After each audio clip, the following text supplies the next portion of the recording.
పొందుటకు భక్తి శ్రద్ధ ముఖ్యము.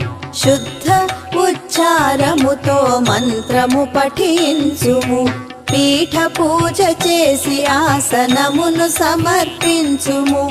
తల్లి నీకు శరణంటూ నామావళి పాడుము.